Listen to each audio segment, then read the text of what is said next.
traveling around workshops and presentations about implicit bias, structural racism, and being an active bystander. They led recorded trainings on implicit bias and anti-racism that are used by numerous organizations, including as required training for all employees of the Wexner medical system. They've been featured in Vermont Public Radio, contributed to Open Your Mind, Understanding Implicit Bias Learning Lab exhibit at the National Underground Railroad Freedom Center, and is a co-author of the 2017 edition of the Kirwan Institute State of the Science Implicit Bias Review. They're author of the cover story 2018 National Association of Student Financial Aid Administrators Impact Report titled, Did They Really Just Say That? Z has been recognized with the 2021 University of Oklahoma Janine Rainbow College of Education Celebration of Education Emerging Educator of the Year Alumni Award. Well, that's long. World's longest title, even in academia. 2019 Transforming Care Conference Jansen Advocate of the Year Award. And finally, Z received their Bachelor's of Arts in Religious Studies and History, a Master's of Education with a specialization in Adult and Higher Education, and a Master's of Public Administration. Welcome. Awesome. Thank you, Brittany. We were just talking about imposter syndrome in yesterday's session, and I feel like I never feel imposter syndrome more strongly than when I have to stand here and like look not anxious and weirded out while someone reads a list of things that I have forgotten that I did. So thank you for starting off. You're welcome. I feel very awkward and accomplished at the same time. So my name is Z, my pronouns are they, them, theirs. If you're newer to the conversation about pronouns, particularly they being a singular pronoun, we don't have time to get into that today, but one of the first resource slides at the end of this presentation, which the slides will be made available along with the recording, is a recording of myself and my excellent colleague, Dr. Leo Taylor, right here at Ohio State, about pronouns, what they are and why they matter.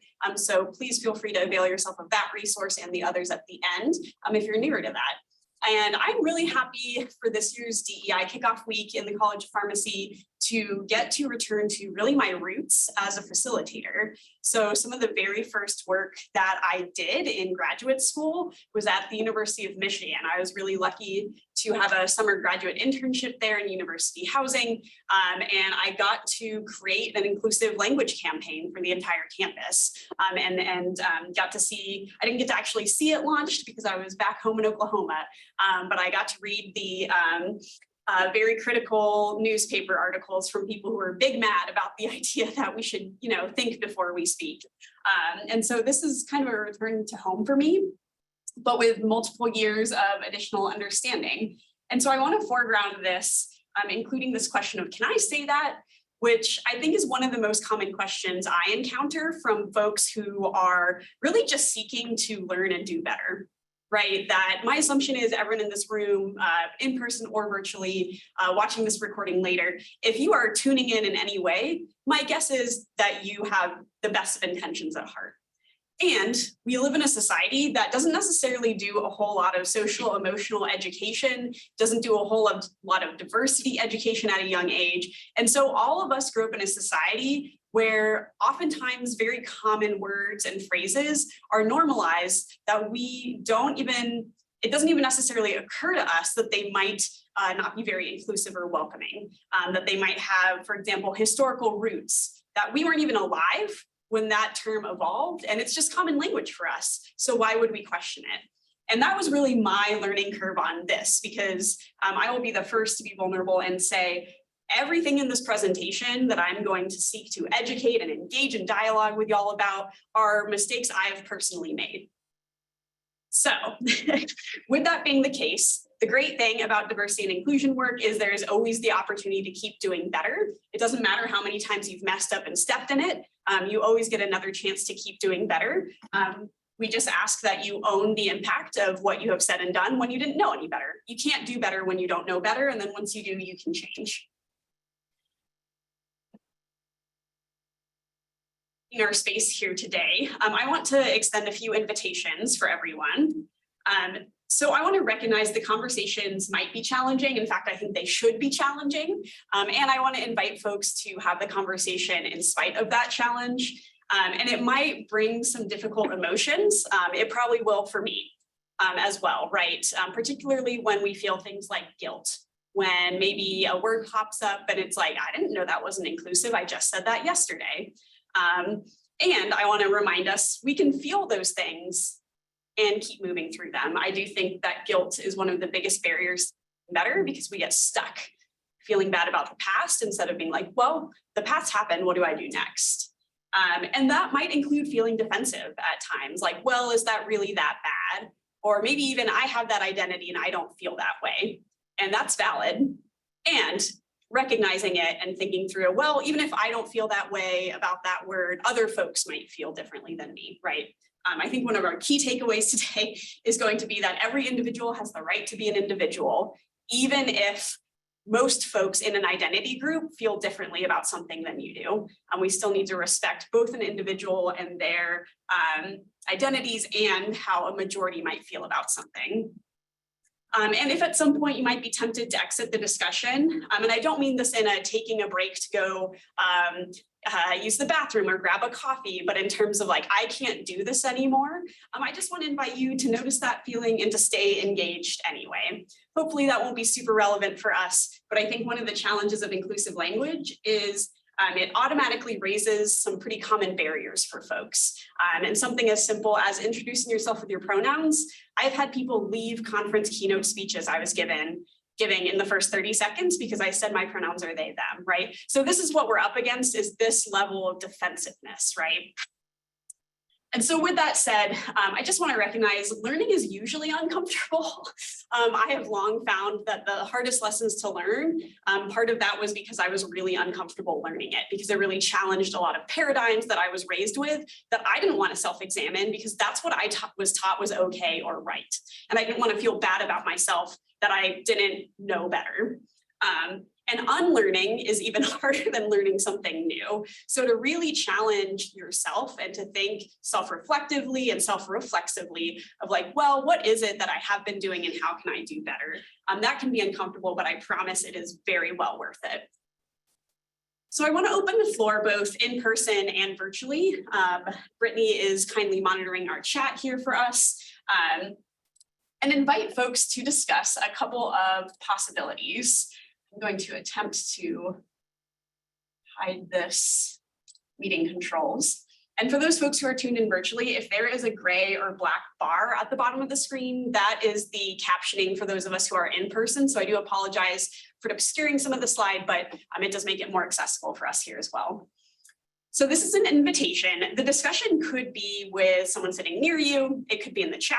It could be with yourself. If you're like, I'm not really feeling like I want to talk to anyone about this because it feels risky. I feel really vulnerable. I don't know what to say. That is okay. Anything in this presentation is an invitation, not a prescription that you have to fill. Pardon the terrible pharmacy joke, right? So thinking about like, why are you here? Is it a particular question that you have? Is it that you recently were called out or called in on something and you still don't actually know why what you said was like bad? So maybe hopefully Z is going to address that today. What motivates you to be here? And tied to that is oftentimes the idea that identity-based language constantly evolves. So this idea that we have to keep up can be really stressful for people. So much so that this is my full-time job. I've been doing this for a hot minute. I do this kind of work outside of my paid employment, and I do not always manage to keep up. I am constantly learning, mostly from students and youth, about new terms that are being developed. Part of why it took me so long to come out as transgender and specifically like genderqueer non-binary is those words really didn't exist when I was growing up. That option was not present. So the way identity evolves can be stressful, but I also want to invite us to think about how it can be helpful. And then thinking about how those emotions might manifest for you, including physically.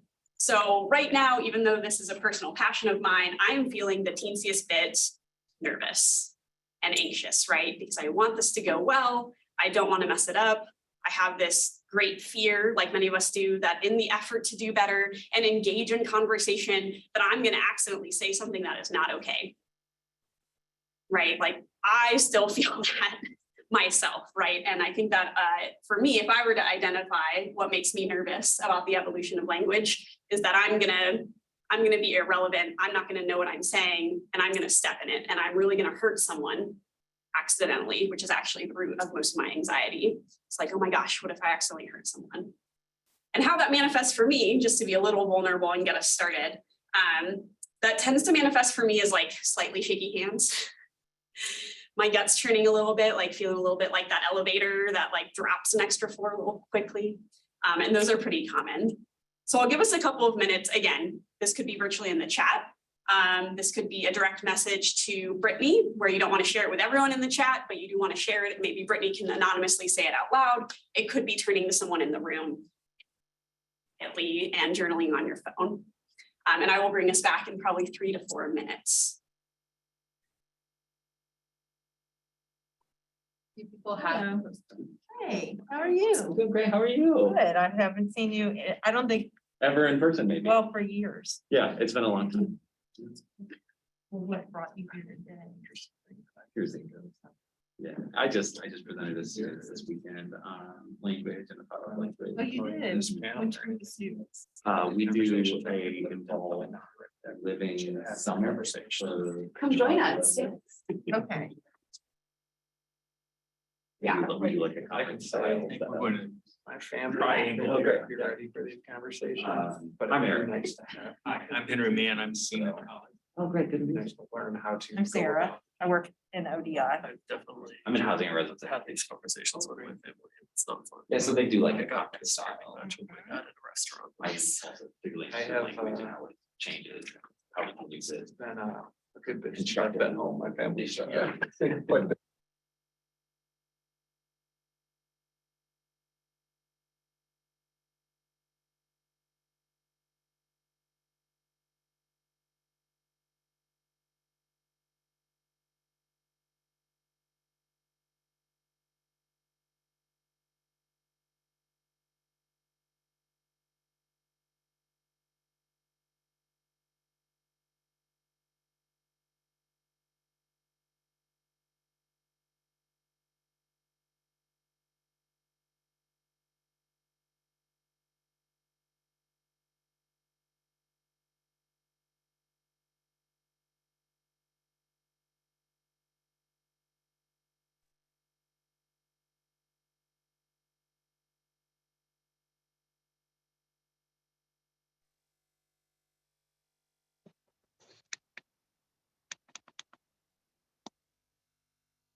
Yeah, I'm always thankful when there's things like this.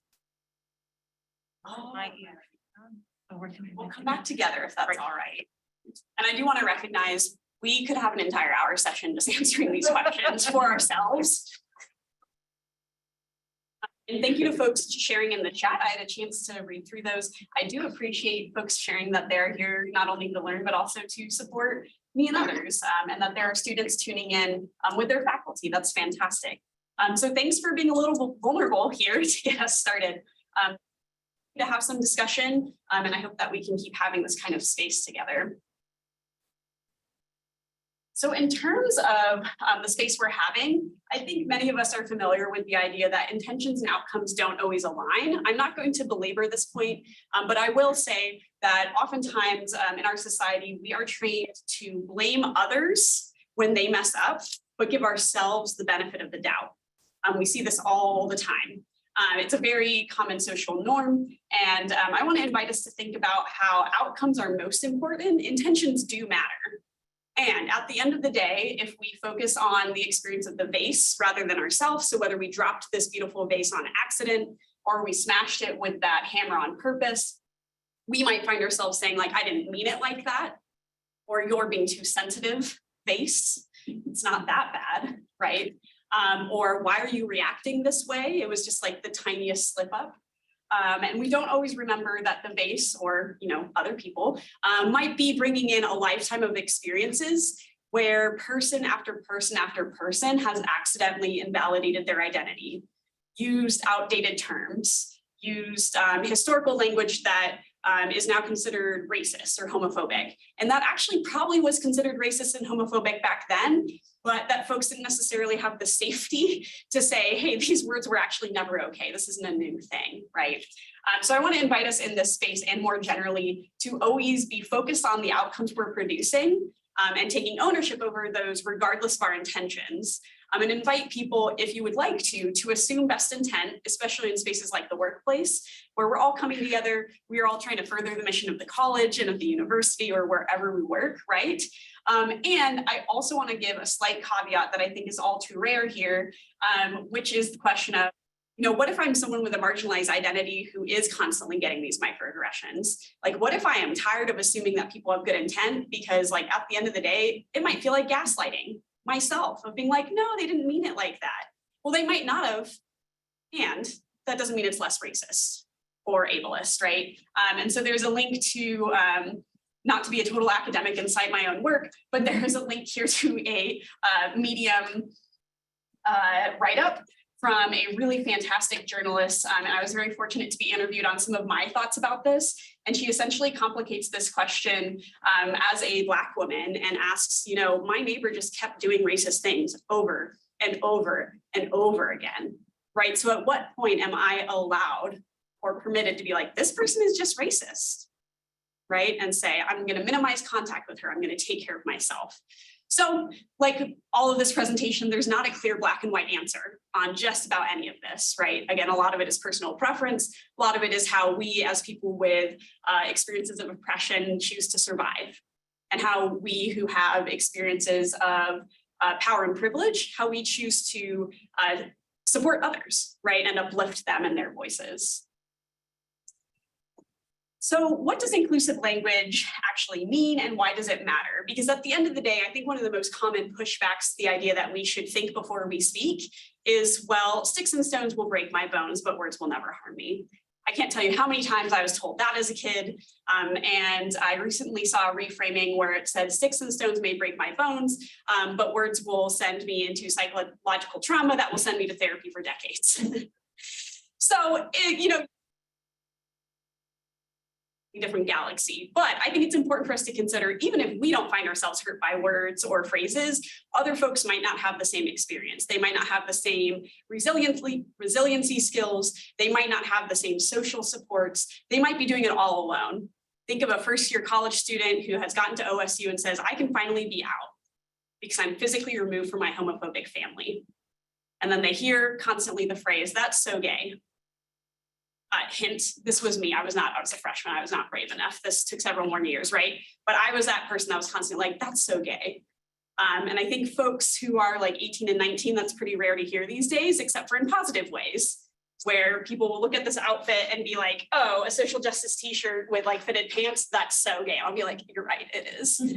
I love being seen, right? So thinking about how my best friend who was out was like, why do you say that? Like, I'm gay. So why do you have this like negative? And I was like, And then I still said it for a year after I was out because I didn't think about it again. And he was like, you are a gay, right? And I was like, well, why would you be complicit in your own oppression? I was like, well, that's a powerful reframe, right? So thinking about how we and other people experience these words, the goal of inclusive language is really to be able to express ourselves. Right. And we can think of this in terms of whatever our goals are professionally or personally. Most of the time when we're communicating, we are trying to reach people. We're not trying to alienate them. And so if our goal is to reach people, to convince them, to inform them, to empower them, whatever those caveats might be, one of our best strategies is to make sure that we are not putting up unnecessary barriers to people hearing what we are trying to say. And so why not be proactive? Why not think through what we're going to say beforehand? Why not practice saying things in a different way, right? And a lot of this is going to be about identity, but you can see here it also says not only expressions that discriminate, but also it's about resonating with more audiences in ways that people understand. So I think one of the most accessible examples is that there is a very common pattern in which men in the workplace use sports metaphors in work meetings. Like this is very common. Many men are socialized like doing sports is the way to go. And at times women and men and non-binary people who are just like not that big into sports might not know what it means. So someone's saying like, you hit it out of the ballpark. Well, if someone has never watched baseball, what is that supposed to mean? And many of us teach ourselves these things that are not really resonant with us so that we can navigate the world. And again, that's probably not discriminating against someone. It's probably not sending someone to therapy for the emotional trauma. And is it clearly articulating the message we're trying to get across to everyone? Because we could just say, you did a fantastic job. Inclusive language is also not a number of things. So generally the pushback on these inclusive language campaigns we've seen on college campuses like at Michigan and Maryland, the most immediate thing is this is censorship. This is limiting my freedom of speech. How dare you tell me what I can and can't say? And I just want to be clear, no one is telling you you can't say something. In the United States, you have the legal right to say just about everything other than something that induces panic, such as yelling fire in a crowded building when there's no fire, right? Like that's generally not going to go over well. And inclusive language is not censoring people. It is inviting people to think about the impact their words have. And no one in this room has the power to enforce against some random person what they can and can't say. None of us can control what other people say. So inclusive language is actually an invitation to be better ourselves, to be more thoughtful and to keep progressing. It's not about policing other people's language.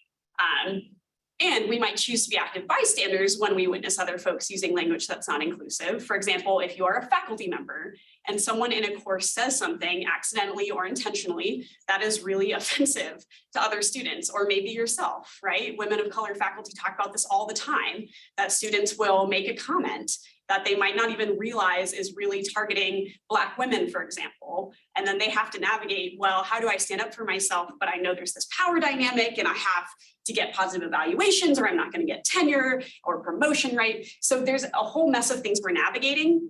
One of the things we're not navigating is discussing whether you have a First Amendment right to use this word. You probably do. So the question isn't, can I say this, which is the title of the presentation, it's, is this the thing I do want to say? That's the invitation. Is this actually what I'm trying to say? And part of this is that language and ideas are not isolated. They are reinforced by and really built out by various systems of oppression, and then they reinforce those systems. So the prior example I gave of people casually saying that's so gay in order to say something is bad is very minor in a lot of ways, right? That is not like the tip of the homophobia iceberg. It is not like someone being hate crimed in a physical way. And we don't get to the point in a society where physical violence happens against people unless society is consistently using language that demonizes people.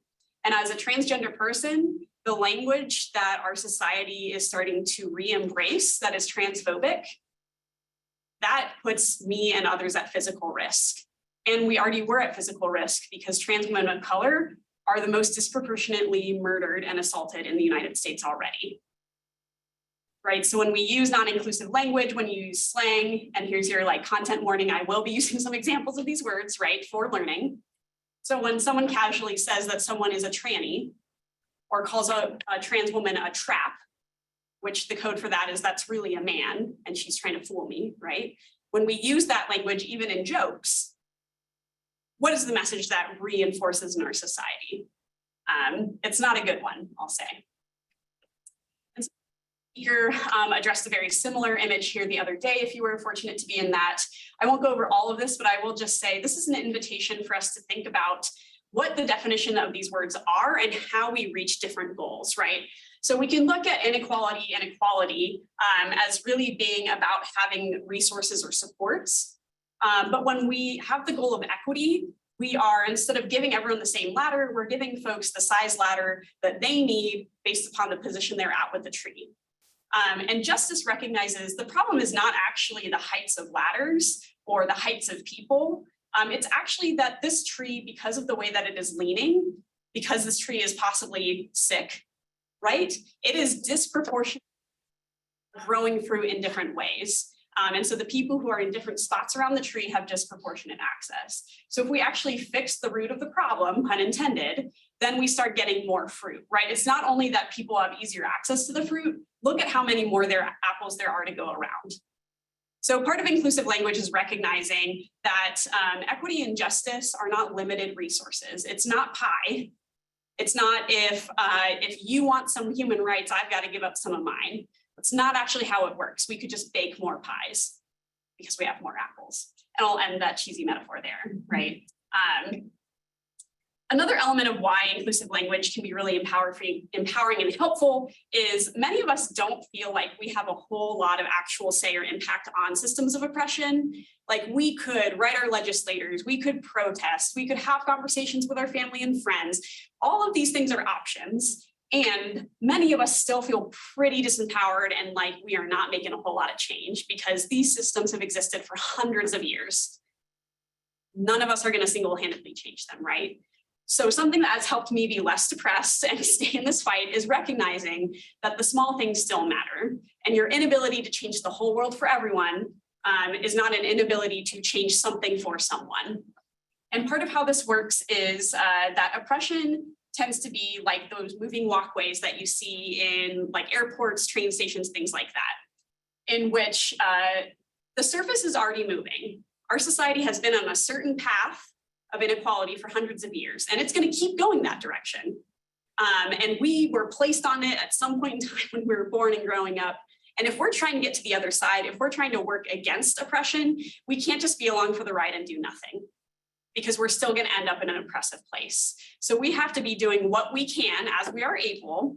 Again, no one's going to be perfect, to be moving intentionally in the opposite direction if we're going to see change. And just for some comic relief, this is how I feel constantly about doing this work, right? Is that I am running as fast as I can the opposite way, and I feel like a clumsy child, and I'm trying to get that Starbucks because staying awake is hard, and you're gonna fall sometimes, right? But picking yourself back up and going at it again is what matters. So I want to invite folks to share out in the chat if Brittany is willing to share them with us, or in the room, what kinds of words or phrases you have previously like had that oh crap moment where someone pointed it out or your brain suddenly clicked and was like, I wonder if that's not actually okay. If folks are willing to share what that experience was like for you, I'll provide one myself. I remember when I was in graduate school, I did an inclusive language presentation for all of our resident assistants. And a lot of what we talked about was ableism being normalized in language. Most of the insults we have for people are rooted in historical terms for people with mental disabilities. So for example, saying that person is dumb. Dumb actually used to be the technical term for someone who couldn't speak. Or that person is the R word when we're trying to insult someone's intelligence. That's pretty out of vogue at this point, thankfully, right? So I'm giving these examples, and we shouldn't stigmatize these identities. And then a couple of days later, I said something in the office. I was like, that is so crazy. And one of my favorite RAs, shout out Rebecca if you're tuned in, said, see, it's really interesting that you say that, because one of the things I learned from your training the other day was that we probably should avoid stigmatizing things like mental illness. And I know that you talk pretty vulnerably about your struggles with depression and anxiety. And I know you and I have talked about mine, right? And so I'm just kind of surprised to hear you use the word crazy in sort of like a negative way, right? Because aren't we just kind of like sending these? And I was like, oh my gosh, I've literally made it. I will never peak any further because someone 2 days later used the tools that I was hoping that they would use and had the courage to say them to me. And so that person held me accountable for something I had not thought about. And again, it might seem small, And at the end of the day, there's no particular reason to say that's so crazy, right? So I switched to that's so wild, and it took a long time to switch out of that pattern and into a new one. But I will say I felt a lot of shame in that moment, even at the same time that I was very proud of the person who was essentially an accountability partner for me. So if folks would like to share, again, in chat or in person, please, would love to hear y'all's experience with this.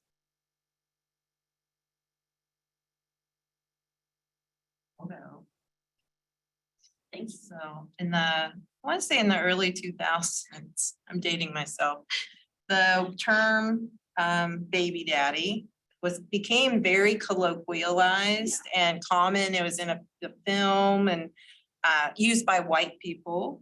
And so I for a long time did not connect the two, connect the term as being racialized. And I can remember a time, and I don't like to, so I'm married, but I have a spouse, but I did not like the term husband. So I would sometimes use that term as a way to kind of get around that other kind of language, and then realized how wrong that was. And I would say that was an embarrassing moment. So Thanks for sharing that. yeah.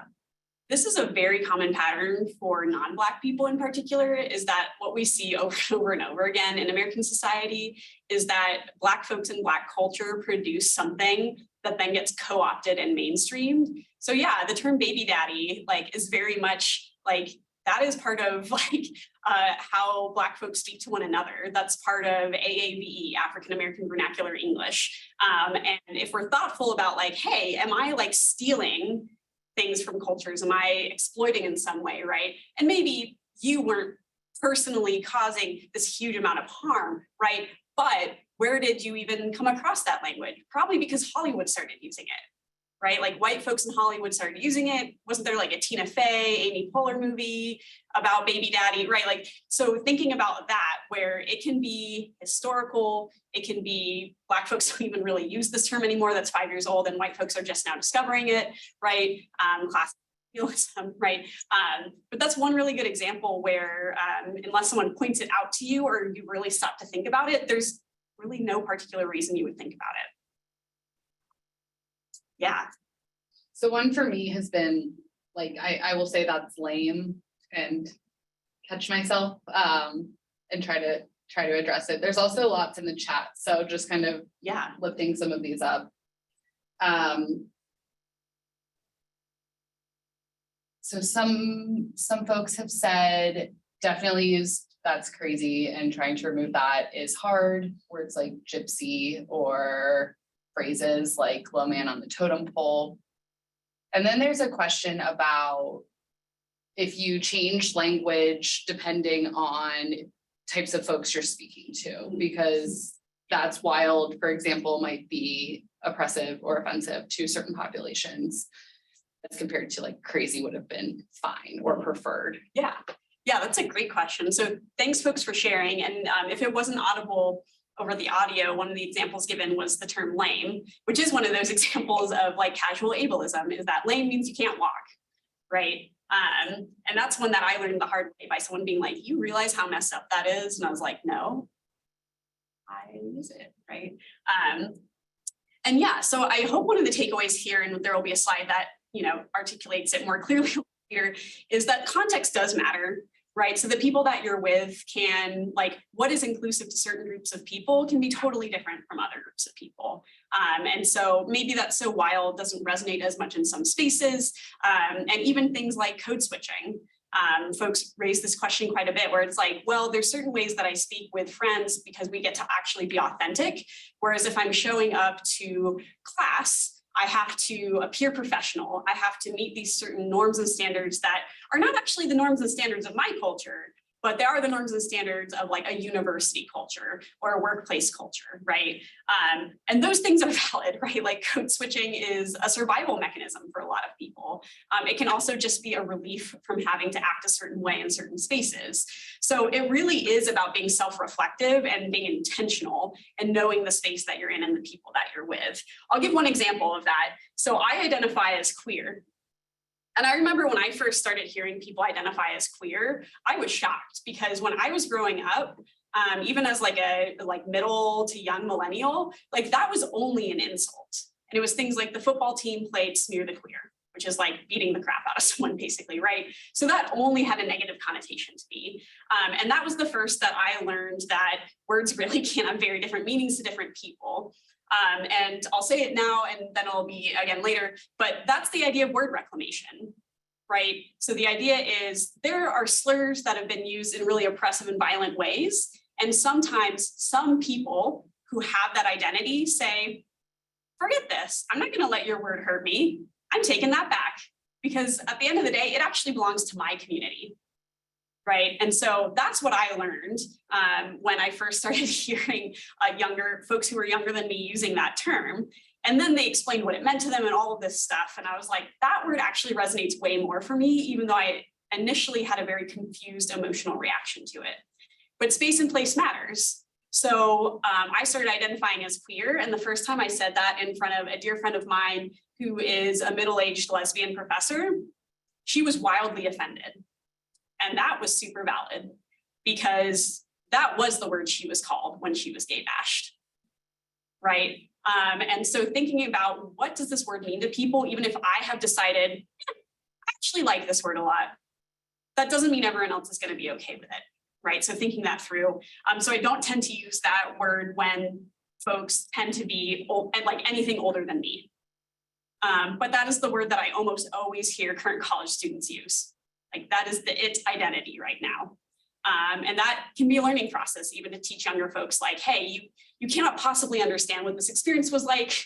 But for folks who were jailed for being HIV activists and were called that while imprisoned, like be thoughtful, like maybe don't say that around professors. So what does inclusive language actually look like? So I'm assuming if you're here, you're probably in the I don't actually say slurs camp.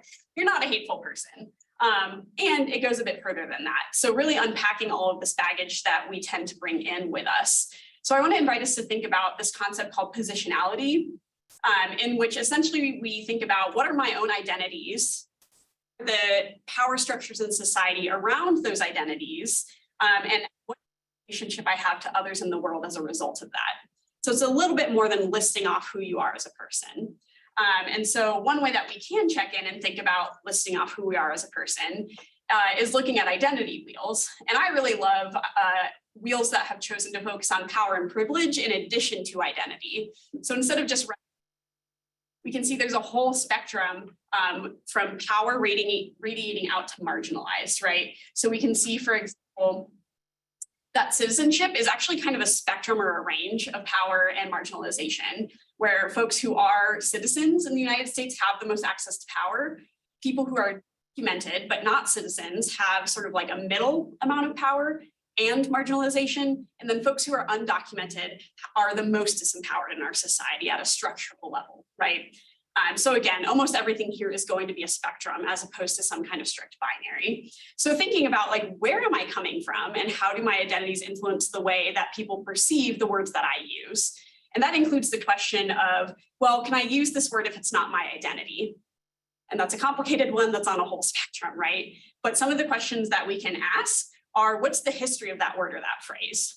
If it's rooted in oppression, maybe if no one's offended by it, we might still not want to use it because we don't want to be perpetuating that history, right? So if I, as a white person, one of the high schools I went to was predominantly Black, and there was some discussion about which white people got to have a pass. Which white people, it was cool if you used the N-word because we're using it as a reclaimed word. And our friends, some people felt could use that word, and others were like, absolutely not. Like, if you use that word, you will get knocked out. Right. And so some of that introspecting and what I learned was even if some folks are saying it's okay to use this word, at the end of the day, I know that the N-word is always rooted in oppression when it comes from someone who is not Black, because it is a word of white supremacy. That is its origin. It's an incredibly violent word. I would argue it's probably the most violent word in the English language when we look at the history, including that of enslavement, right? And so why would I, as someone who wants to fight white supremacy, why would I want to use a term of white supremacy, even if there's no one in the room who is personally offended by me using it? So that can be some of the hard questions that we ask ourselves. And it can be an evolution. Like that is not where I always was, right? It took some time to get there.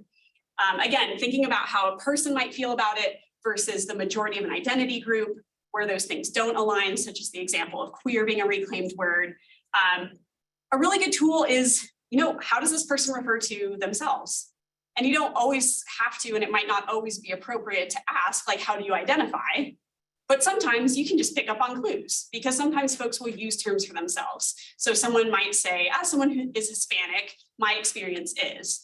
And if you are not Hispanic or Latinx or whatever, you don't need to jump in and say, I think you meant Latinx. Like I hear that that's the more up-to-date and appropriate and non-racist term that's not rooted in colonialism, right? Like, no, not your place, stay in your lane. People get to choose what words they use to identify for themselves, right? And you don't need to know the reasons they use that word in order to justify it internally. You can just reflect back to people who they are. And this includes when we are ignorant in the true sense about what certain words and identities mean and indicate, right? And so if someone uses a self-referential term that you're like, I don't think that's right. So for example, there are more and more folks who are non-gendered or transgender who are using it pronouns. To just walk up to someone like me who's androgynous and refer to me as it, I don't go by it. Right? I'm going to feel really gross and probably dehumanized by that. And there are folks that are like, I think gender is so irrelevant that I'm going to go by it. And it might feel weird to follow the requests that that person is making, but they get to choose how they identify, right? So again, it's complicated, it's messy, it can feel really uncomfortable. And you don't have to be an expert on every identity to just honor and reflect what that person wants in terms of their own terminology. And then always asking the question, what am I actually trying to get across? And how can I phrase that in the way that is going to meet the broadest audience or the particular target audience? And then there's always the questions about like, what are the exceptions to these rules? So to be really clear, the idea that there are clear-cut rules is very much like a white normative idea. To be clear. So I'm going to push back on the idea that there's clear rules and say, oh, this is general guidance for all of our consideration. Some very common questions that are kind of about exceptions that we should acknowledge. So this question of like, but what if? So I'll give an example using the N word again, right? So when we're thinking about reclamation or reappropriation is another way that some folks talk about this, we can turn to handy dandy flowcharts created by Black and African American folks to inform us what we might do to navigate this space. And this is a wonderful and easy to follow flowchart in which the question is, can I say the N word? And we ask, what is our positionality, our identity? And if you are anything other than Black or mixed with Black, which some would argue just means Black, but again, it's a personal preference and understanding. Anyone else's business to tell Black folks what they should and shouldn't say about their own identities. But if you're anything other than Black, not your word to use, including if you're singing along to a song. There's lots of really awesome songs that I love to sing to that have the N word, and I just stop singing in that moment. Or there's a different word that I can substitute, or I don't sing that song. Whatever it is, we can think about ways to navigate around that, including if we're using the less offensive term where it ends with an A instead of a hard R. Nope, still rooted in white supremacy, right? Other contexts like proximity to an identity. So this idea of getting a pass where someone with an identity might say like, no, you can say this because you're one of the good ones. Again, you've got to navigate that for yourself. And maybe it's a good conversation to have with your friend and be like, hey, I do feel pretty uncomfortable with that because like, I'm worried that even though you're cool with it, like what if someone passing by hears me say that? They don't know the context of us being really good friends, and they're just gonna hear this slur about their identity and be rightfully like upset about it.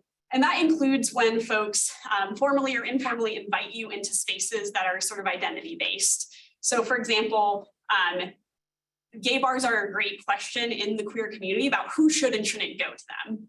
Because it's like, in theory, everyone should be welcome. That's kind of the point. But historically, gay bars exist because queer people weren't allowed to go to straight bars, right? So what does it mean to go to an LGBTQ bar and be a lesbian and be hit on by a straight man? It's like, well, even this space isn't safe for me, right? I just for 1 minute wanted to not have to deal with men hitting on me, right? And that's a personal choice and it can be informed by the context, right? So I'll give one example. For example, I don't love it when all straight bachelor parties come to queer bars, right?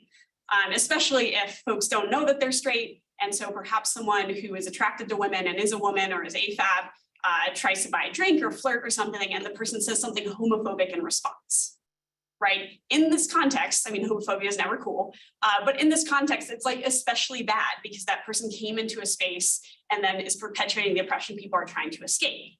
So thinking about like, hey, if my bisexual friend who is getting married to a man invites me to go to one of the gay bars in town for the bachelorette party, I'm gonna go because I have been explicitly invited into that space. And if and when someone that I'm not attracted to offers to buy me a drink, I can just politely decline. Like you might with a man. You don't have to say, oh, I'm completely straight. You don't have to go into all of that because you're probably just projecting your own like insecurities about being in the space, right? Just be respectful of what context you're in.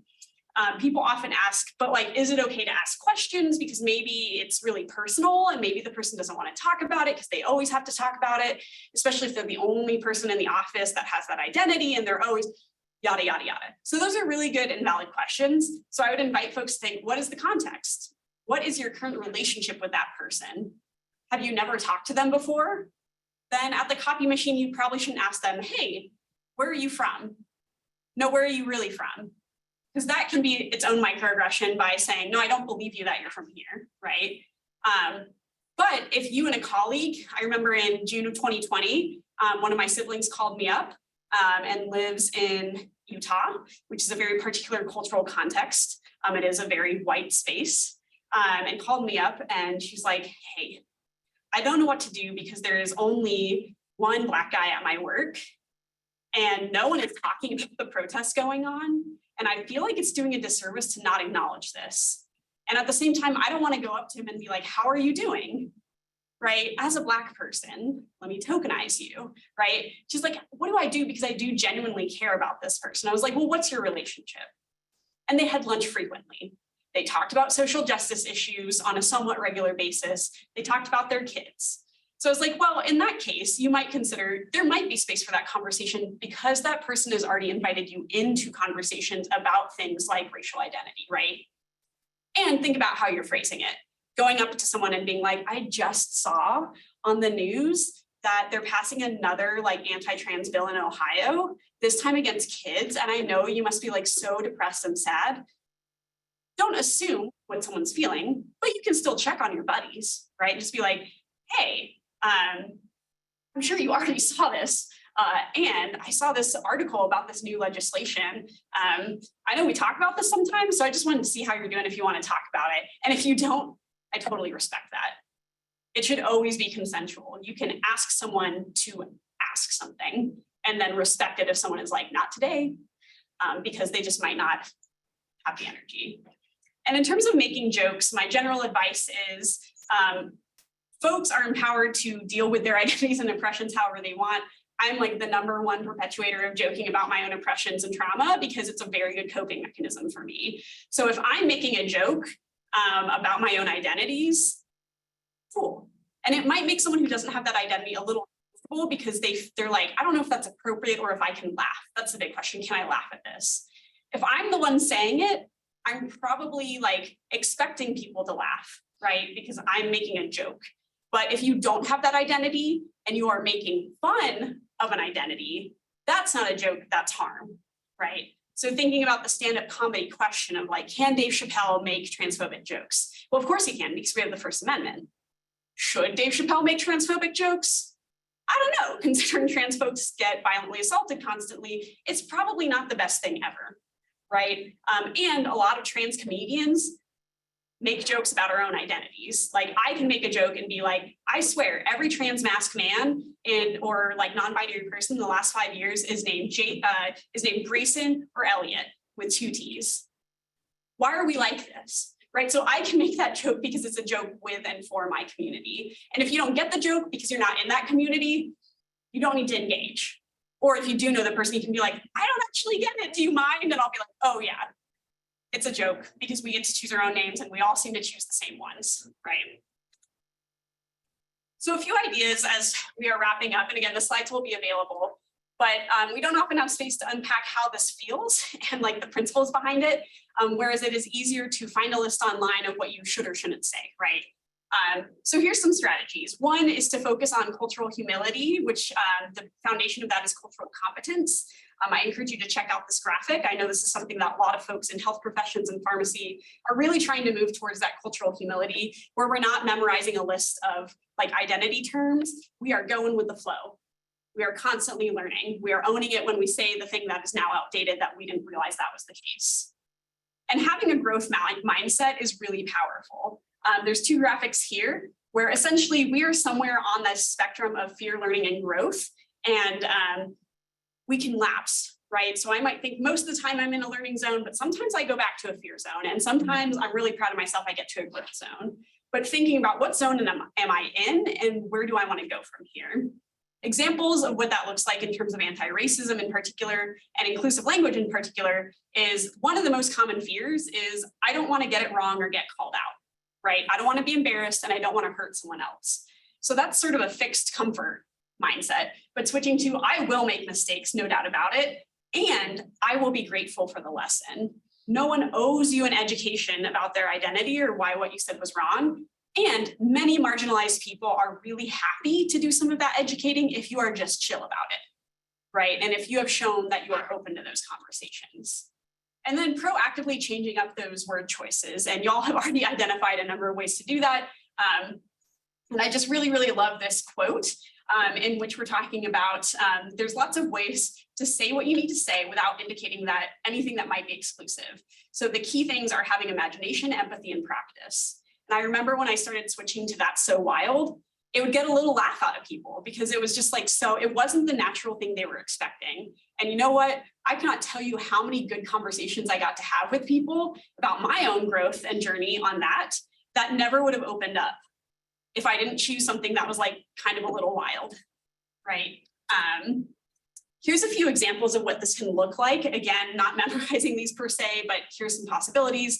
So we have all sorts of gendered language, especially when we're greeting strangers. And so thinking about, if you're in the service industry, you don't necessarily need to say, hey, ladies, what do we want today? I get hey, ladied a lot. And I'm like, not a lady. I wasn't even a lady back when I was a woman. So not into that, right? But just saying, can I get you all something? Or what would we like to order? Does this need to be gendered? There are times where it might. Most of the time it doesn't. Another example here, so someone mentioned in the chat, it sounds like around using the term gypsy or gypped. This is one of the ones that I had no idea. And the idea is that, so gypsy is actually a racial and ethnic slur against the Romani people. In the US, we don't have the same history of discrimination that Eastern Europe in particular does around this ethnic group. But since gypsy is a slur and then it was changed to gypped as an action, right? When we could just say, man, I got cheated, right? Say what you're actually trying to say. And if your brain right now is like, oh my God, I just said that the other day. Now you know better, right? One that is, I feel like most normalized, which is sort of like anti-Indigenous and Native American language. And someone did mention things like low man on the totem pole. And you can even, proactively say someone who's more junior level. And also when someone says that, like we need to have a powwow, you can say something like, I don't know if we have the time to plan a whole powwow, like that takes months, but I bet we could have a quick meeting. Or you could provide a parallel example that we would never say, right? I've had a lot of success getting people thinking, even if they didn't reach the same conclusion as me immediately, when I was like, it always fascinates me that we use that term so casually because it is like a very specific, like cultural and spiritual and sacred space. And we would never say like, hey, let's just have a quick Catholic mass, right? We would never say that for folks who are Indigenous. And then practicing things proactively, including in private, right? So if you have a friend who just told you that they are using they, them pronouns exclusively now, right? I like cry every time I see this tweet, right? You can practice that. And our presenter, Ari, yesterday doing LGBTQ safe zone training, gave the example, practice on your pets, right? They are a pet. They probably don't care if you call them he or she specifically, and you can practice calling them they. Or you can have an accountability buddy and say, hey, someone at work that I think is really cool just came out and changed their pronouns. And I know I'm going to have a hard time saying she instead of he because I've known them for 10 years. can I practice with you and just say like, I was talking to Mackenzie and she told me that she went to this great workshop about inclusive language. And we're just about at time, so I just want to let you take home this discussion of thinking about, well, what are the other words and phrases we do have questions about? I will also stick around at the end. People can ask, including one-on-one and not on live stream, and then thinking proactively about the future of changing that up. There's also a number of resources that are constantly evolving, including in the medical and pharmacy fields. So these guidelines are actually from the American Medical Association. They have a lot of things to think about. Be mindful, not every resource is going to agree on everything, just like not every person is going to agree on everything. So I'll give one example here. So the bottom chart says use person first language instead.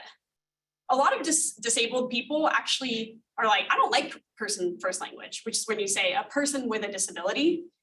I, as a disabled person, prefer to be called a disabled person because that's what I am. And it's not bad to be called disabled because being disabled isn't bad, right? And I'm going to respect a different person with a disability who wants to be called a person with a disability because that's what they want. And then thinking, where can you create space to people where people can choose to share themselves, like sharing your pronouns first, saying I'm Z, my pronouns are they, them, can give someone space to say, hey, maybe I can go ahead, even as a cisgender person, and say I'm so-and-so, and I use these pronouns. As well as having accountability buddies. This can look like, hey, I'm really working on not saying the word lame. Can you poke me the next time I say it, and I will know. And that reinforcement is going to help me do better. And then thinking about your existing strengths when you start making other folks accountable.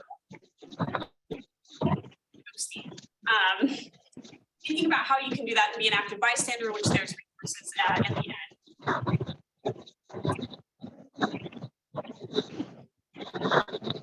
It's unmuted in the. Just a moment to, our folks can all, they're muted, that would be awesome. The responsibility is turning to wonder.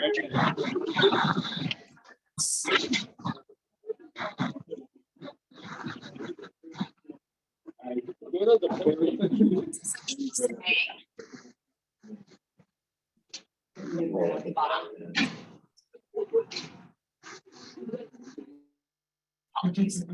Thank you. Turning to wonder is a phrase I learned from a mentor, and this is the idea of if I don't understand something, instead of judging it, I'm going to turn to wonder, and I'm going to wonder, why might someone think this way? Why might someone feel this way? And be curious rather than judgmental. Yay, more resources. And at the end of the day, we have to do more than inclusive language. Just a reminder, we've still got all these systems of oppression to deal with. And so James Baldwin reminded us, I can't believe what you say because I see what you do. And this is how we can help our institutions do better, is remembering we can't just talk the talk, we really do have to actually make change. And the way that we do that, according to Angela Davis, is acting as if it's possible to radically transform the world, because it is, and you have to do it all the time. And radical doesn't mean it changes overnight. It means we are chipping away at the root of the problem together. So thank you all for your time and engagement. I'm happy for us to have some questions and discussion. We are a couple minutes over, so whoever needs to leave, please feel free. And whoever would like to stay and discuss more, you are welcome to do so. But thank you all for being here and so engaged.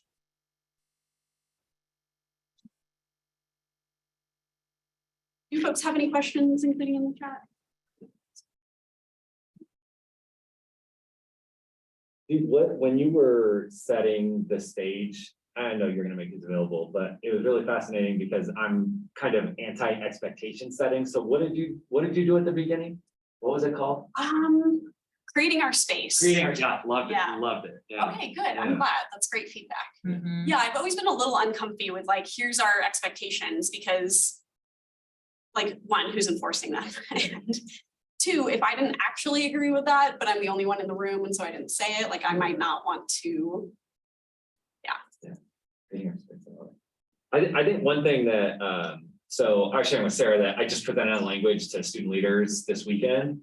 And one of the things that I share with students when I'm talking about inclusive language is when I'm reading, right? When I'm doing the work of reading and learning or listening or whatever it is, and someone says something that kind of strikes me as strange, because I'm like, oh, that's not language that I would have used. I would have used this more common word. I then looked that up, right? And that's how I learned, you know, where I'm at, right? Like, oh my gosh, I didn't even realize that this was problematic, or I didn't realize this could be interpreted in a different way. And as long as we're reading like diverse sources and trying to you know, read a lot of different perspectives, it allows us to stop and think a lot more often. Yeah, that's a really good strategy, is like, when does something like strike your ear as off? And why would someone choose to say it that way? Yeah. And that's a lot of where folks start thinking like, this is what I would have said. Oh, I bet that's the history of that. Other thoughts and questions? There's one in the chat. I'm non-binary and work in child welfare. So I'm the one in my department that gets asked about how to discuss trans youth and legal documents, where we have to include their legal name and sex, but also include and respect their new name and pronouns. What is the best way, in your opinion, to navigate it? Yeah, that's a super, super good question. And I think it's up to the individual person. What are your boundaries, right? If you are already underpaid and overworked, you have every right to say, not in my job description. And it might not be like the thing that someone is super happy to hear, but you do have every right to say it. And there's very tactful ways to say that, of like, something that I'm learning from a friend is apparently outside of student affairs, you can say things like, I am at capacity and I would love to take this on. What can I remove from my plate and delegate in order to have capacity to take this on? And I was like, you can do that? Oh, people respond positively to that? Right. And then also thinking about, what is the experience of these kiddos, right? Because at the end of the day, my guess is the motivation is for these young folks who are in a vulnerable time, perhaps, or maybe they're in their most self-confident time. But regardless, especially in a childcare system, thinking through what is going to help us, like a kiddo, feel seen and valid, right? And how do we balance that with the things we are legally required to do? And that is often the question around things like non-binary identities, right? And we navigate this at Ohio State all the time, where folks are like, hey, experts in the room, especially folks who are trans, what would be your ideal? And then instead of saying, well, we can't do that because the technology doesn't allow it, we can say, well, we're currently limited on some of the abilities we have, and I'm going to look to see if this is the option that we can ask the company to change it. Right? We don't need to proactively say no to ourselves. We can explore, is this possible? And if it's a no, it's a no. And we can go, well, what's the next best option? And one thing that I really appreciate is I only see OSU doctors because that's what's best for my insurance. And also because the Wexner Medical Center allows me to have a chosen name on file. And yes, my legal name is still sometimes on, it's still always on my medical wristband because that has to be the case. And my preferred name and chosen name is the one that is big and bolded. Right. And so to be able to go in knowing that folks are going to see on the screen the name I prefer to go by, even though it's still going to be listed somewhere because it has to be for patient identification. I'm a reasonable person. I understand that our world is never going to be totally perfect or be exactly my preference. But that works really well if something is larger in font. If something that is legally required but not super relevant can be at the back of the page where someone might not read all the way to. There's all sorts of workarounds. Very good question. Awesome. Well, thank you all again. There are approximately 1 million snacks. So if you would like to take some to go, please avail yourself of the cart. For later today, our next session is going to be recovery ally training from folks with the Student Wellness Center, how we can support folks who are in or aspiring to recovery, as well as if we ourselves have experiences around recovery, having some of the information and data about what that looks like as a sort of broader validating experience. But thank you all again and hope to see you soon.